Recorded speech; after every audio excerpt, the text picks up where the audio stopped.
మూర్తి గారు డన్నా. Last cinema కొంచెం disappoint చేసింది, అందుకే మిమ్మల్ని రివ్యూ అడుగుతున్నా ముందే. అందరికీ హ్యాపీ సంక్రాంతి.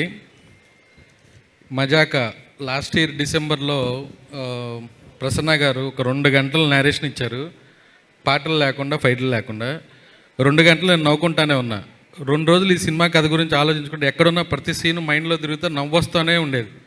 ఈ సినిమాకి ఎవరెవరు కావాలో వాళ్ళందరినీ ఎత్తుక్కుంటూ ఈ కథే తీసుకొచ్చిందని నేను బలంగా నమ్ముతున్నా. అంశు ఆఫ్టర్ మన్మధుడు తర్వాత ఈ సినిమా రీలాంచ్గా రావటం చాలా మంచి పేరు వస్తుంది. రావు రమేష్ గారు సందీప్ గారు ఫాదర్ క్యారెక్టర్ చేశారు ఈ సినిమాలో. నవ్వించి నవ్వించి పేపర్లు చింపి వదిలేస్తారు ఆడియన్స్, ఆ విధంగా నవ్వించారు. మా హీరో సందీప్ గారు, మేము బైరోకాన్ రిలీజ్ అయ్యి సక్సెస్ అవ్వగానే ఈ కథ వెతుక్కుంటూ సందీప్ గారి దగ్గరికి వెళ్ళింది. Thank you bro. ఈ కాంబినేషన్ ప్రసన్న, తినాద్ గారు వాళ్ళందరి మీద ఉన్న నమ్మకంతో వెంటనే కథ విని ఇమీడియట్లీగా మనం ఈ సినిమా చేద్దాం అన్నారు. అలాగే రితు గారు, అందరూ ఈ కథ వెతుక్కుంటూ వెళ్ళింది.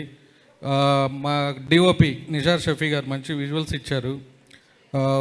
మా మ్యూజిక్ డైరెక్టర్ రాలేదు, లియోన్ జేమ్స్ మంచి ఆర్ఆర్ ఇచ్చారు. నాకు ఇప్పుడే చూశాను ఆర్ఆర్తో, మొబైల్లో నాకంటే ఇక్కడ చూసిన దానికి అదిరిపోయింది. మంచి యూత్ఫుల్ ఫ్యామిలీ ఎంటర్టైన్మెంట్ సినిమా తీసాం. నా బ్యానర్లో ఇప్పుడు చేసిన సినిమాలన్నిటికంటే ది బెస్ట్ మూవీ తీశానని నేను గర్వంగా చెప్పుకోవచ్చు. తినాద్ గారు థ్యాంక్ యూ సార్. ఆఫ్టర్ ధమాకా ఈ సినిమా కథ నచ్చి మీరు వచ్చి డైరెక్షన్ చేసి నాకు మళ్ళీ ఇంకొక 100 కోట్లు సినిమా ఇస్తున్నారు నా బ్యానర్లో బలంగా నమ్ముతున్నాను. Love you to all. Thank you. Thank you Rajesh garu, and all the very best.